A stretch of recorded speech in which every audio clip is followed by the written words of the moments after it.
हमारी Indian society में जहाँ अभी भी वुमेन एजुकेशन, लड़कियों का पढ़ना, उनका घर से बाहर निकलना, एक प्रोफेशनल लाइफ एक अभी भी हमारे कंट्री में बहुत ही कंट्रोवर्शियल चीज़ है। और अभी भी बहुत सारी लड़कियां हैं जो शादी के बाद अपने करियर को बनाने के लिए मतलब उनको बहुत प्रॉब्लम्स फेस करनी पड़ती है, बहुत स्ट्रगल होता है। बेटी पढ़ाओ पर अपनी बेटी पढ़ाओ, बीवी मत पढ़ाओ, जो ससुर की बेटी है उसको मत पढ़ाओ। उन्होंने उसको पढ़ाया लिखाया, उसके बाद ये जवाब देना कि अब मैं आपके साथ नहीं रह सकती, तो पहले क्यों आपने ऐसा किया, आप पहले ही चले जाते आपको जब अलग होना था। तो केवल उनको दिमाग में रखते हुए हमें किसी और के लिए ये फैसला नहीं लेना है कि हमें अपने बच्चों को पढ़ने देना है कि नहीं देना है। अगर ज्योति मौर्य गलत है तो मनीष दुबे भी गलत है। जितना मीडिया में मौर्य परिवार को हाईलाइट किया गया उतना दुबे परिवार को भी करना चाहिए था। अगर मौर्य के पति ज्योति मौर्य के पति से पूछा गया कि आपकी पत्नी के अवैध संबंध है, तो मनीष दुबे की पत्नी से भी पूछना चाहिए था कि आपके पति का अवैध संबंध है। सोशल मीडिया पर आए दिन अजीबोगरीब वीडियोस वायरल होते रहते हैं और अजीबोगरीब खबरें आती रहती हैं। जो आजकल हमारे देश में और देश क्या पूरी दुनिया में जो हो रहा है उसको लेकर के लोग पब्लिकली बहुत ज़्यादा सोशल मीडिया पर एक्टिव हो गए हैं और अपनी जो पर्सनल लाइफ है उसको भी सोशल मीडिया पर बहुत ज़्यादा चर्चा में ले आ देते हैं। एसडीएम ज्योति मौर्य का केस ले लें हम, ये बहुत ही ज़्यादा पूरे देश भर में इस केस ने बवाल मचा रखा है और लोगों को ये सोचने पर मजबूर कर दिया है कि आखिर बेटी को पढ़ाना चाहिए और बहू को क्यों नहीं पढ़ाना चाहिए और बीवी को क्यों नहीं पढ़ाना चाहिए। इस मामले ने इतना ज़्यादा तुल पकड़ लिया है सोशल मीडिया पर कि अब हर कोई इस मामले की चर्चा कर रहा है। लेकिन इसके बारे में छात्र क्या सोचते हैं और युवा क्या सोचते हैं, ये सबसे अहम मुद्दा है। हमारे साथ कुछ लोग मौजूद हैं, उनसे हम बात करते हैं। सबसे पहले आपसे सवाल, क्योंकि आप खुद एक महिला हैं, तो एक महिला होने के नाते ज्योति मौर्य का केस अगर हम देखें, उन्होंने 12 साल तक उनके पति ने उनको पढ़ाया लिखाया, उसके बाद वो एसडीएम बन जाती हैं, उन्हें छोड़ करके डाइवोर्स देने की बात करती हैं। ये कहाँ तक सही है? देखिए, अगर हम मॉरली इस टॉपिक को देखें, ठीक है, जितना अभी तक दिखाया गया है सोशल मीडिया के थ्रू या जैसे भी जो भी प्रोपेगेंडा है, जितनी हाइप क्रिएट हुई है, उस हिसाब से तो यही होगा कि हाँ उस लड़की ने गलत किया। लेकिन किसी एक इंसिडेंट की वजह से हम सोसाइटी में स्टैंडर्ड्स बना दें कि जैसे आजकल बहुत फेमस हो रहा है कि बेटी पढ़ाओ पर अपनी बेटी पढ़ाओ, बीवी मत पढ़ाओ, जो ससुर की बेटी है उसको मत पढ़ाओ।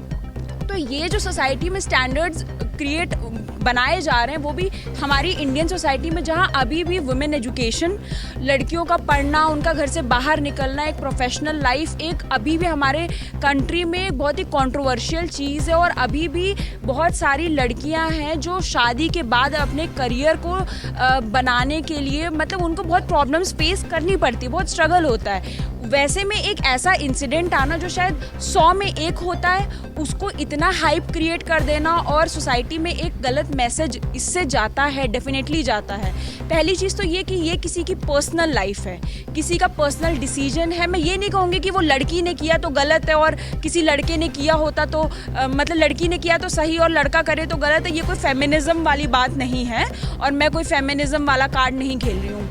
ये एक बहुत ही जनरल सी बात है कि किसी की पर्सनल लाइफ है और उसको ठीक है एक जनरल अवेयरनेस क्रिएट हो कि ठीक है सही गलत हम मॉरली डिसाइड कर लें, लेकिन हम सोसाइटी में उसके लिए स्टैंडर्ड्स नहीं क्रिएट कर सकते। सही गलत का डिसीजन वो गवर्नमेंट कोर्ट लेगी। लोग मांग कर रहे हैं कि उनको पद से हटा देना चाहिए। पद से किसी को उसकी पर्सनल लाइफ से कैसे के बेसिस पे कैसे हटा सकते हैं? उसकी पर्सनल लाइफ में कुछ भी चल रहा हो, आप उसकी प्रोफेशनल लाइफ को इतना पढ़ लिख के जैसे भी वहाँ तक पहुँची है, आप उस चीज़ को कैसे उसको उस पद से हटा दे रहे हैं? तो मेरा यही मानना होगा कि ऐसे जो इंसिडेंट्स होते हैं, हाँ उससे हम सीख ले सकते हैं। उससे कोई एक सोसाइटी में हम मतलब एक स्टैंडर्ड नहीं सेट कर सकते कि लड़कियों को नहीं पढ़ाना चाहिए, या कहते हैं कि जब लड़कियाँ पढ़ लेती तो उन्हें कोई दिखाई नहीं देता, परिवार नहीं दिखाई देता। वैसे ही यहाँ पे लोग पढ़ा नहीं रहे, अपनी बेटियों को नहीं पढ़ा रहे, बहुओं को नहीं पढ़ा रहे, ऊपर से तुम और ऐसी चीज़ें ले आओ। लो भैया हो गया, वैसे ही इंडिया नहीं ग्रो कर रहा है, अब तुम लड़कियों को भी मत पढ़ाओ। फिर बोल रहे कि लड़कियाँ पढ़ लिख के क्या करेंगी, फिर पति को लात मार देंगी, सास को ससुर को। अरे यार, तुम सोसाइटी में ऐसे एग्जाम्पल्स लाओगे तो ऑब्वियसली यही होगा ना। अभी हमारी कंट्री में हमको ऐसे एग्जाम्पल्स की ज़रूरत नहीं है। जहाँ पे आप लड़कियों के एजुकेशन पे आप कंट्रोवर्सी क्रिएट कर रहे हो। हमें अभी इसकी ज़रूरत नहीं है। अभी हमें ऐसे एग्जाम्पल्स की ज़रूरत है जहाँ पर लड़कियों के एजुकेशन को हम प्रोमोट कर सकते हैं। तो मेरा तो यही मानना है कि वो पर्सनल लाइफ है, ठीक है, पर हम लोग को इसको एक वो नहीं करना चाहिए कि सबको उसी नज़रिए से नहीं देखना चाहिए। जैसे कहते हैं ना कि एक गलत है तो क्या हम सबको गलत बोलेंगे क्या? उसी तरीके से अगर किसी एक ने गलती, 100 में से कोई एक गलती करता है तो सबको क्यों उस पर खड़ा कर दिया जाता है कि नहीं तुम भी गलत हो, तुम भी गलत हो। एक ने गलती की, ठीक है, उसका फैसला होगा, कोर्ट करेगी उसका फैसला। आप क्यों अपनी प्रतिक्रिया दे रहे हैं? ठीक है, वो हमारा राइट है प्रतिक्रिया देना, पर लिमिट्स में रह के। इतना नहीं कि वो एक सोसाइटी में गलत मैसेज दे। मतलब ये इसमें सारा खेल सोशल मीडिया का है और लोगों का है जो सोशल मीडिया पर दिन रात एक्टिव रहते हैं और इस तरह के मुद्दों को ज़्यादा उठाते हैं। देखिए, ऐसा कुछ भी नहीं है जो सोशल मीडिया का जो आप बात कर रही हैं। देखिए, जो पर्टिकुलर जो इनका केस अगर देखा जाए तो इनके व्यक्तिगत केस में अगर मैं देखता हूं तो मुझे कुछ ऐसा कुछ बहुत सही नहीं समझ में आता है। कोई भी चीज़ या कोई भी, जैसे मैं हूं या मेरे साथ कभी ऐसा होगा तो डेफिनेटली वो सही नहीं है कि कोई किसी के साथ, क्योंकि मैरिज के बाद ये सब चीज़ें अलाउड नहीं होती हैं। लेकिन आपका जो प्रश्न था कि क्या लड़कियों को आगे पढ़ने देने के लिए जाना चाहिए या नहीं, तो किसी एक इंसिडेंट की वजह से हम किसी और को नहीं रोक सकते हैं। ये एक एक्सेप्शन केस था और देखा जाए आजकल की सोसाइटी में हमें और आपको बहुत अच्छे से पता है कि कितने एक्स्ट्रा मैरिटल अफेयर्स वगैरह होते रहते हैं। तो मैं उस पर ये नहीं कहूँगा कि वो सही है, बट इनका केस जैसे निकला है वो बेहद ही गलत था और जिस तरीके से इनका ये सब चीज़ें बाहर निकल के आया वो किसी भी एंगल से सही नहीं था। और उन्होंने जो किया अपने हस्बैंड के साथ, क्योंकि उन्होंने उसको पढ़ाया लिखाया, उसके बाद ये जवाब देना कि अब मैं आपके साथ नहीं रह सकती, तो पहले क्यों आपने ऐसा किया, आप पहले ही चले जाते, आपको जब अलग होना था। तो केवल उनको दिमाग में रखते हुए हमें किसी और के लिए ये फैसला नहीं लेना है कि हमें अपने बच्चों को पढ़ने देना है कि नहीं देना है। सबके पास मौका पढ़ने का है, सबके पास बराबर अधिकार है। बस उन्होंने पर्टिकुलर गलत किया है तो हम उस चीज़ को एक्सेप्शन मान के चलेंगे। और अदरवाइज़ हम लोग ये भी देख सकते हैं कि इतने रेप केसेस वगैरह होते हैं तो क्या लड़कों को फिर बाहर ही नहीं निकलने देना चाहिए? ऐसा नहीं होता है ना। तो कुछ लोग एक्सेप्शन है तो बस हम उसको आउट लेके चलेंगे, दैट्स इट। अभी जैसे इतनी सारी बातें हो गई इस मुद्दे पर, लेकिन सबसे अहम मुद्दा ज्योति मौर्य ने ये कहा कि उनको शादी से पहले ये नहीं बताया गया था कि वो सफाई कर्मी हैं। 12 साल से वो साथ में रह रही थी और 12 साल से वो उनके पढ़ाई लिखाई हर चीज़ का खर्चा उठा रहे थे, तब भी उनको इतना नहीं समझ में आया कि वो एक सफाई कर्मी का काम करते हैं और उनसे पहले ही डाइवोर्स लेना चाहिए अगर उन्होंने झूठ बोला है तो। देखिए, सबसे पहले तो लावण्या और गौरव ने जो बातें कही हैं मैं उससे सहमत हूँ, बस उसमें कुछ बातें और जोड़ना चाहूँगा। आपका जो सवाल है, अगर ज्योति मौर्य ने ये बात कही है तो ये बात हर सुनने वाले को पता चलेगी। ये बहुत ही बचकानी और बहुत ही निम्न स्तरीय सोच वाला व्यक्ति ये बात कह सकता है। किसी की भी जब शादी होती है, ख़ास तौर से अरेंज मैरिज हो, तो बहुत ही नाप तोल के होती है, हर चीज़ पता करके। आपके शादी के 12 साल हो गए, आपको तब तक नहीं पता चला मेरा पति किस पद पे है, या उनके परिवार वालों नहीं पता? ये डेफिनेटली ये बहुत ही बेकार सा आरोप है और ये आरोप उस समय में लगाया जा रहा है जब इस तरीके की उनके परिवार में घटनाएं हो रही हैं। तो मैं इसको सही नहीं मानता हूँ। अभी हमने भी सुना कि उनके फादर ने एक मैरिज का एक फ़ोटोकॉपी दिखाया है जिसमें उन्होंने कहा कि वो शायद अधिकारी के पद पर दिखा उनके परिवार के। और तो मेरा ये कहना है कि अगर वो मैरिज की फ़ोटोकॉपी करा सकते हैं तो उनको ओरिजिनल मैरिज कार्ड दिखाना चाहिए लोगों को, उसमें क्या चीज़ें दिखी। ये सब बनावटी बातें हैं, वो भी इस दौर में आ रही हैं जब उनके परिवार में ये सब मतलब जो भी चल रहा है, किसी के परिवार में अच्छी चीज़ें नहीं होती। अब इस पे समाज का, मीडिया का क्या नज़रिया है वो मुझे बहुत ही आश्चर्य हुआ देखकर। देखिए, इतना बड़ा अपना देश है, 135 करोड़ की जनसंख्या है और इस देश के अंदर कहीं ना कहीं हर कोने में इस तरीके की घटनाएं होती रहती हैं। वो एक फर्स्ट क्लास के अधिकारी हैं, उनके साथ ये उनके परिवार में ये सब चीज़ें हुई तो बिल्कुल गलत है। लेकिन जो मीडिया का नज़रिया है, बिल्कुल एक किसी व्यक्ति को टारगेट करके उसको विलन बना दिया। और मैं ये कहूँगा ये महिला विरोधी प्रचार किया गया। जो है महिला विरोधी इसलिए प्रचार किया गया, अगर ज्योति मौर्य गलत है तो मनीष दुबे भी गलत है। जितना मीडिया में मौर्य परिवार को हाईलाइट किया गया उतना दुबे परिवार को भी करना चाहिए था। अगर मौर्य के पति ज्योति मौर्य के पति से पूछा गया कि आपकी पत्नी के अवैध संबंध है, तो मनीष दुबे की पत्नी से भी पूछना चाहिए था कि आपके पति का अवैध संबंध है। अगर ज्योति के परिवार ससुराल के और मायके से एक एक व्यक्ति से पूछा जा रहा, तो मनीष दुबे के परिवार से भी पूछा जाना चाहिए। इसका मीडिया को समाज को जागरूक करने के लिए एक स्तंभ माना जाता है। मीडिया ने इसका इतना दुष्प्रचार किया, इतना मतलब नैरेटिव फैलाया कि लोगों ने अपनी पत्नियों के एडमिशन कटवा दिए।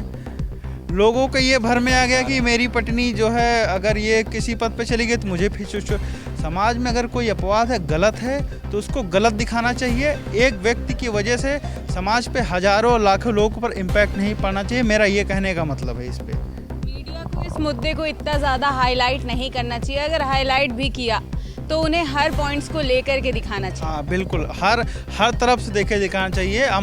मैं बार बार कह रहा हूँ कि मीडिया का ये स्टैंड जो है इस मुद्दे पर महिला विरोधी है। क्यों?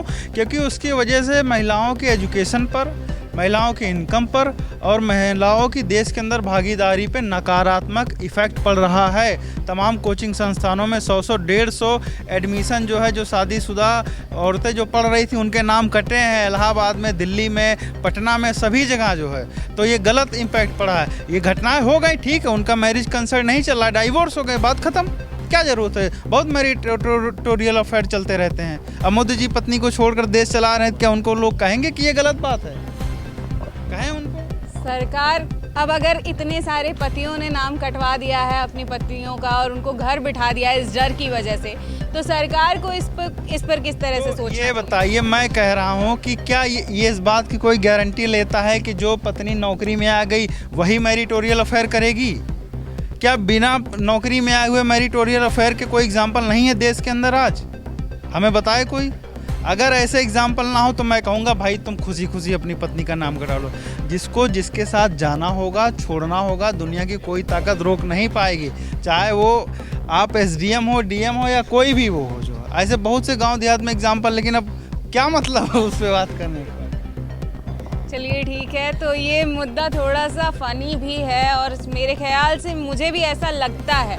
तो मेरा सवाल ये है कि अगर, ठीक है हंस लीजिए, मेरा सवाल ये है कि अगर उनका एक्स्ट्रा मैरिटल अफेयर है भी या था, पहले से है, काफ़ी पहले से है, और उन्हें ये बात पता भी थी, और उनका पति अगर सफाई कर्मी है, उन्हें छोड़ के जाना ही था, तो 12 साल बाद क्यों छोड़ करके गई? पहले भी जा सकती थी। उनका मैरिटल अफेयर था, उन्होंने ये रीज़न क्यों दिया कि वो सफाई कर्मी है इसलिए हम छोड़ करके जा रहे हैं? मैम ये एक ऐसा रीज़न है क्योंकि जिसे जाना होता है वो फिर रीज़न कोई ना कोई देता है। क्योंकि जब इस वक्त सोशल मीडिया पर ये मुद्दा बहुत ज़्यादा तूल पकड़ रहा है, तो उन्हें ये लगता है कि अगर मैं ऐसे जाऊंगी या लोग उन्हीं को ज़्यादा कोस रहे हैं या उन्हीं को ज़्यादा ट्रोल कर रहे हैं कि बीवी को मत पढ़ाओ, तो उन्हें लगता है कि इसे अगर हम राइट अपने आप को प्रूव करना है, तो इसलिए वो ये कह रही हैं कि हमें पहले ये बताया गया था ये ग्राम विकास अधिकारी हैं, अब हमें पता चला है कि ये सफाई कर्मचारी हैं। तो ये तो आपको 1 महीने या 1 दिन के अंदर ही आपको पता चल जाता है। जिसे आपकी शादी हुई 2 दिन बाद पता चलता है कि पति ग्राम विकास अधिकारी नहीं है, सफाई कर्मचारी है। तो आपको अगर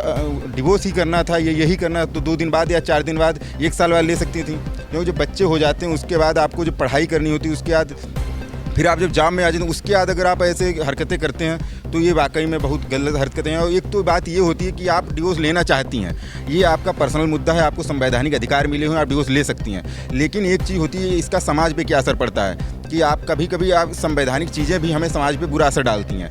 जैसे आपको अगर डिवोर्स लेना था तो आप पहले ले लेती, तो इसका कोई बैड इम्पैक्ट सोसाइटी पे नहीं पड़ता। लेकिन आज हम देख रहे हैं कि जैसे ही ये एक रील बन गई, ये मेम्स बनना शुरू हो गए इस पर कि बीबी को पढ़ाओगे छोड़ के चली जाएगी, आपको बेवफा बन जाएगी। ये चीज़ें आजकल बहुत ज़्यादा ट्रेंड में चल रही हैं। तमाम तरीके के गाने भी बन गए, ना जाने कितने गाने बन। भोजपुरी में मैंने ही 7-8 गाने देख लिए हैं।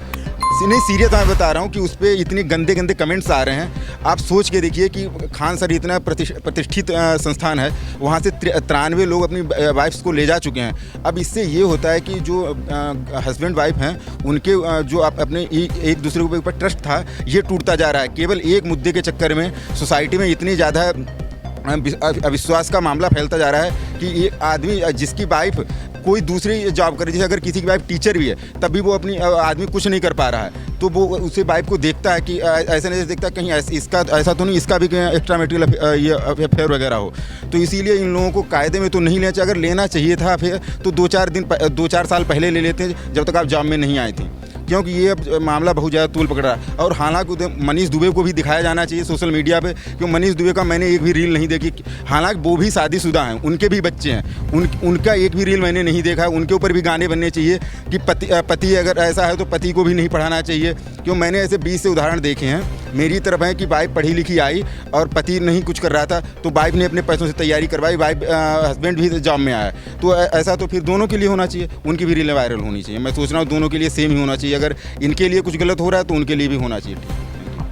समाज में समानता का अधिकार होना चाहिए। अगर औरतों को पढ़ाया जा रहा है, मर्दों को भी पढ़ाया जा रहा है, तो केवल औरतों को ही क्यों ट्रोल किया जाता है? एसडीएम ज्योति मौर्य का मुद्दा वो केवल एक इंसान का मुद्दा नहीं था, इसमें 3 लोग जुड़े हुए हैं, 3 लोग अलग अलग तरीके से जुड़े हुए हैं। वो तीनों लोगों को ट्रोल करना चाहिए, केवल ज्योति मौर्य को ही नहीं ट्रोल करना चाहिए। और रही बात उनके केस की, तो उन्हें पहले ही इस बात का पता होगा कि उनके पति ग्राम विकास अधिकारी नहीं हैं, वो एक सफाई कर्मी हैं। उन्हें ये नौकरी मिलने के बाद उन्हें छोड़ना गलत माना जाता है। और समाज में सबसे बुरा इसका इम्पैक्ट ये पड़ता है कि लोगों ने अपनी पत्नियों का नाम कटवा दिया है कई जगहों से, और उन्हें अपने घर बुला लिया है कि वो इस तरह की हरकतें आगे ना कर सके।